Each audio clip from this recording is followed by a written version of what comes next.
From the capture of the Northeast in 1947 to the fall of the last major regions in 1949, it took the Communists more than 2 years to gain control of the entire country. As each of the 6 great regions fell, a regional bureau was set up to govern.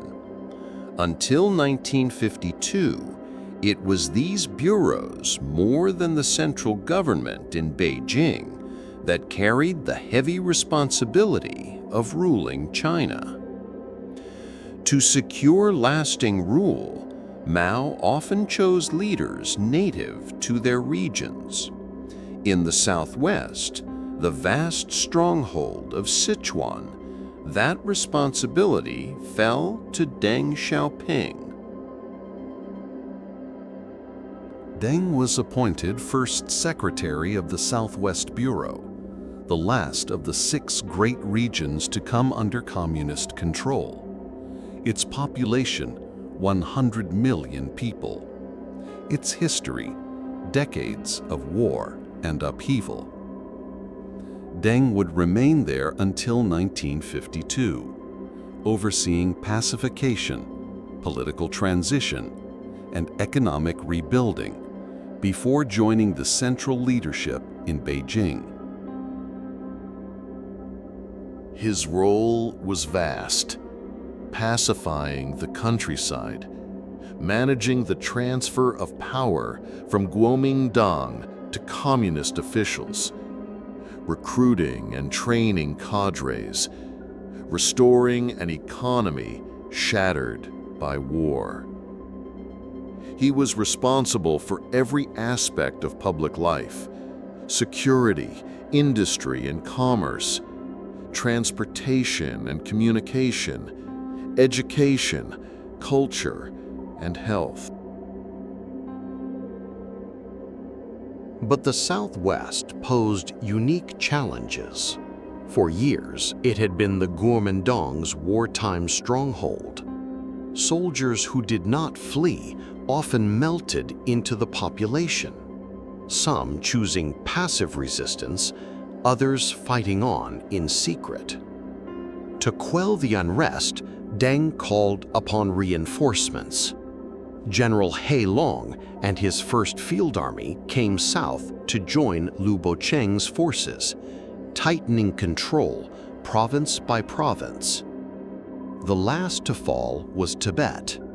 In 1951, drawing from forces in both the southwest and northwest, Deng oversaw its military conquest.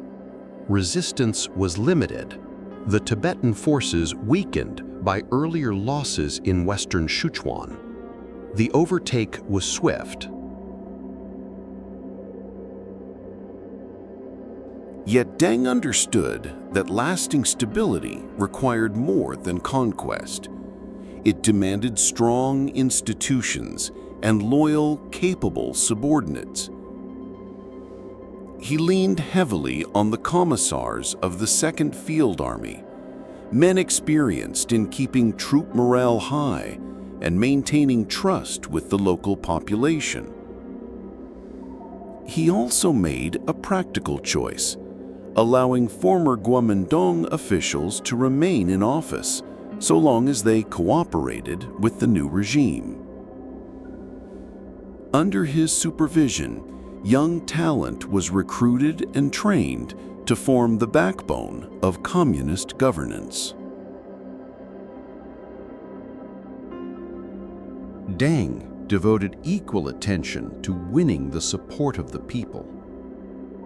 Through speeches and press articles, he explained the new policies. He mobilized youth, organized cadres, and prepared the population for land reform. Here, Deng was uncompromising. Unlike Ye Jianying in the south, criticized for leniency, Deng carried out Mao's instructions with precision. Landlords with the largest estates were stripped of their holdings, some executed. The land was distributed to peasants, and the countryside was transformed.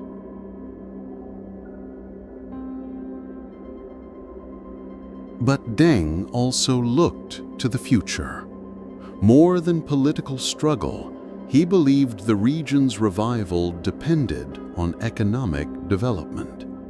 For him, one project symbolized that future: the railway linking Chongqing and Chengdu, the two great cities of Sichuan. Construction was grueling, the tools primitive, the terrain unforgiving.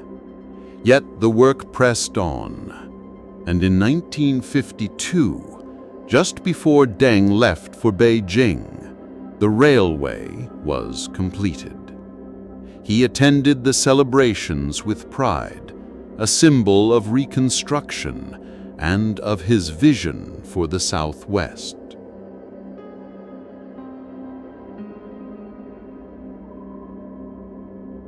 By then, Deng had succeeded in his mission.